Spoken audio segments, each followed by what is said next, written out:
Faslun syurutu takbiratil ihrami sittata asyara. Syarat sah takbiratul ihram ada 16. Yang pertama, takbiratul ihram di dalam sholat harus dibaca ketika kita sudah berdiri tegak. Ini kalau yang kita kerjakan sholat fardu. Namun apabila yang kita kerjakan itu sholat sunnah, boleh takbiratul ihram itu dikerjakan meskipun dalam keadaan duduk. Walaupun kita tidak memiliki uzur misalnya. Namun sholat fardu wajib dikerjakan dengan cara berdiri tegak. Selama tidak ada uzur syar'i yang menghalangi seseorang tersebut untuk berdiri secara tegak. Maka takbiratul ihram harus dibaca pada saat orang yang mengerjakan sholat tersebut berdiri tegak. Lalu yang kedua, takbiratul ihram harus menggunakan bahasa Arab. Tidak boleh menggunakan bahasa selain bahasa Arab. Karena di dalam sholat itu sudah menjadi ijma' para ulama, bahasa yang kita gunakan adalah bahasa Arab. Tidak boleh menggunakan bahasa selain bahasa Arab. Terutama dalam mazhab Syafi'iyah, bahasa Arab itu mutlak kita gunakan di dalam melaksanakan sholat. Tidak boleh kita menggunakan bahasa daerah atau bahasa nasional di dalam mengerjakan sholat. Oleh karena itu, bagi orang yang belum bisa dan tidak bisa membaca takbiratul ihram menggunakan bahasa Arab, maka wajib baginya untuk mempelajari bacaan takbiratul ihram menggunakan bahasa Arab. Lalu yang ketiga, lafaz. Dalam takbiratul ihram itu harus menggunakan lafzul jalalah, yakni lafaz Allah. Tidak boleh menggunakan satu di antara nama-nama Allah Subhanahu wa taala. Misalnya Rahman, Ar-Rahim, Al-Malik, Al-Qudus, As-Salam sampai seterusnya. Yang keempat, harus dengan lafaz isim tafdil akbar yang artinya maha besar. Sehingga kalau disatukan berbunyi Allahu Akbar. Tidak boleh Allahur Rahman atau Allahur Rahim, Allahul Malik, Allahul Qudus. Itu tidak boleh dalam takbiratul ihram. Kenapa demikian? Sebab berdasarkan pendengaran dari para sahabat bahwa setiap kali Nabi kita Muhammad sallallahu alaihi wasallam mengerjakan salat atau memimpin salat, beliau selalu bertakbir menggunakan lafaz Allahu Akbar. Lalu yang kelima, tertib antara kedua lafaz tersebut. Antara Allah dan Akbar harus tertib, tidak boleh dibolak-balik. Karena kalau dibolak-balik akan merusak makna takbiratul ihram. Yang keenam, lafaz hamzah, huruf hamzah pada awal lafzul jalalah tidak boleh dipanjangkan. Tidak boleh misalnya ketika bertakbiratul ihram kita memanjangkan huruf hamzah yang pertama pada lafzul jalalah atau pada kata Allah. Misalnya contoh takbiratul ihram yang salah atau yang tidak boleh. Kita mengatakan Allahu Akbar. Allahu Akbar. Kita panjangkan alif atau hamzahnya di pertama. Itu tidak diperbolehkan. Kenapa? Karena kalau kita memanjangkan huruf hamzah atau alif di awalnya, maka dia akan bermakna lil istifham, bertanya. Sehingga dia akan berarti Allahu Akbar, itu artinya apakah Allah Maha Besar. Itu artinya kalau dipanjangkan alifnya. Dan biasanya juga banyak sekali ini kita panjangkan alif ini. Di sekolah-sekolah misalnya pada saat kita mendengarkan anak-anak kita, siswa-siswa kita berdoa, misalnya seringkali kita mendengarkan siap mulai berdoa, Bismillah. Itu tidak boleh. Itu merusak lafaz basmalah itu. Bismillah itu tidak ada yang panjang. Maka tidak boleh dibaca Bismillah. Itu sudah salah. Salah. Karena tidak panjang di situ.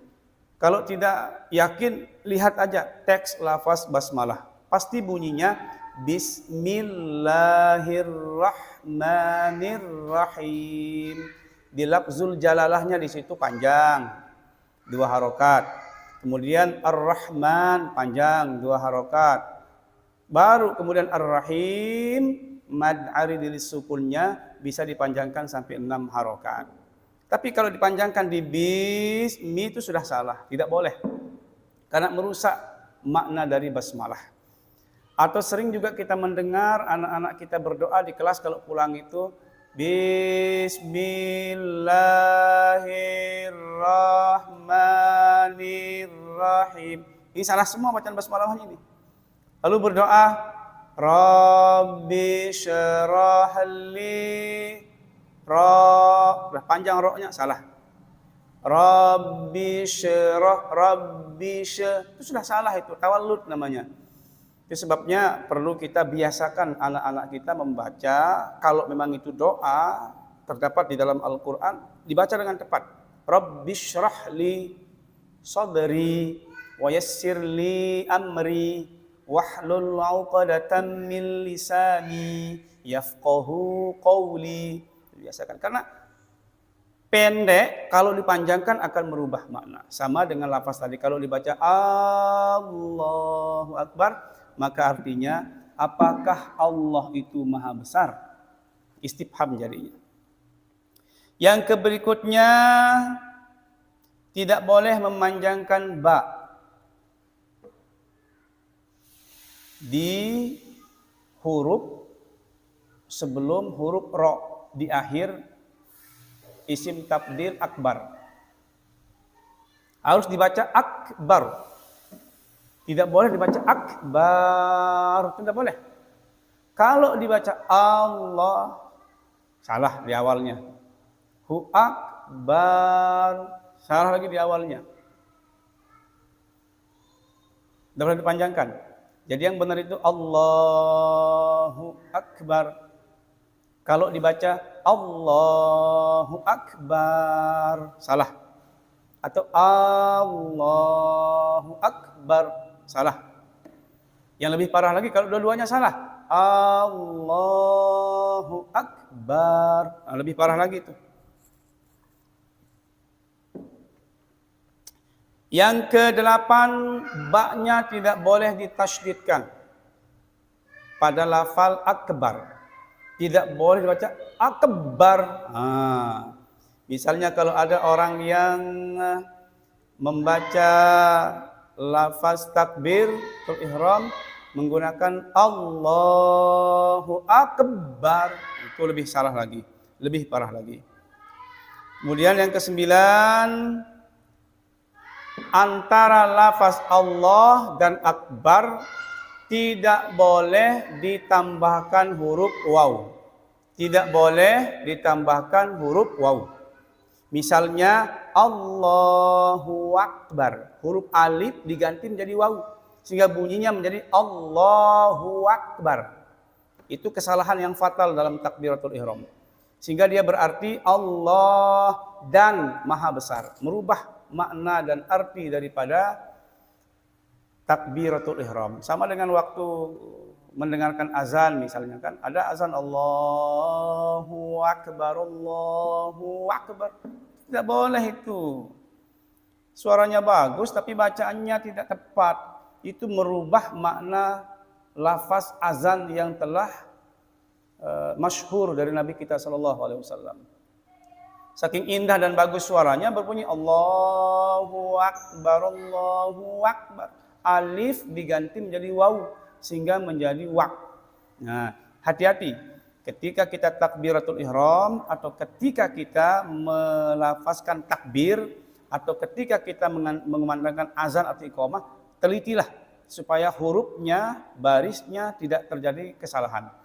Allahu Akbar. Nah, itu contohnya. Kemudian yang ke-10, tidak boleh berhenti terlalu lama di antara lafal Allah dan lafal Akbar. Misalnya, tidak boleh kita dalam takbiratul ihram dalam sholat mengatakan Allahu Akbar.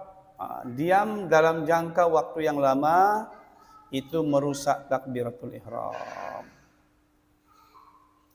Kemudian yang berikutnya, seluruh huruf-huruf takbiratul ihram harus bisa terdengar oleh telinga musolli sekurang-kurangnya. Karena ini adalah rukun qauli, rukun yang dibaca, berarti yang namanya bacaan itu ada suaranya. Dan ukuran dikatakan suara itu apabila bisa terdengar oleh telinga kita sendiri. Telinga kita yang mengerjakan sholat. Makanya dikatakan didengar oleh telinga musolli. Kalau kita mengerjakan sholat sendiri di rumah misalnya, angkat sedikit bacaan takbiratul ihramnya, bacaan suratul fatihahnya, kemudian bacaan tasyahudnya, bacaan sholawat dan bacaan salamnya. Karena ini harus terdengar oleh telinga kita sendiri. Kalau kita membaca bacaan sholat tapi tidak terdengar oleh telinga kita sendiri, berarti kita belum membaca. Kita hanya menggerak-gerakkan bibir namanya. Namun belum sampai ada suara keluar yang menunjukkan bahwa dia membaca. Begitu juga halnya dengan takbiratul ihram, hadirin sekalian. Harus terdengar oleh telinga kita ini. Makanya sekurang-kurangnya kita angkat. Ada desahan, ada desisan yang keluar, yang terdengar oleh telinga kita bahwa itu adalah bacaan takbiratul ihram.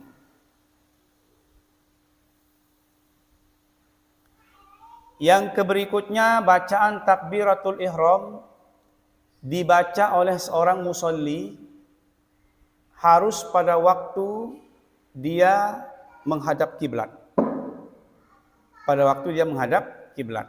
Bukan pada waktu dia belum menghadap kiblat. Sehingga biasanya secara lumrahnya kalau kita mengerjakan sholat, begitu kita sampai di tempat sholat, kita berdiri dengan tegak menghadap ke kiblat. Dada kita menghadap kiblat, wajah kita juga menghadap kiblat. Baru setelah itu kita mulai mengangkat tangan, takbiratul ihram. Jadi kalau bacaan takbiratul ihram itu dibaca pada saat kita belum menghadap kiblat, maka hal itu bisa membatalkan sholat yang sedang kita kerjakan. Ini beberapa syarat sah takbiratul ihram. Kalau sampai syarat-syarat ini tidak terpenuhi, maka dapat mengakibatkan takbiratul ihram itu cacat. Takbiratul ihram itu tidak sempurna, yang juga pada akhirnya mempengaruhi keabsahan sholat yang sedang kita kerjakan. Karena takbiratul ihram itu adalah satu di antara rukun-rukun sholat yang kita kerjakan. Terima kasih, mudah-mudahan bermanfaat.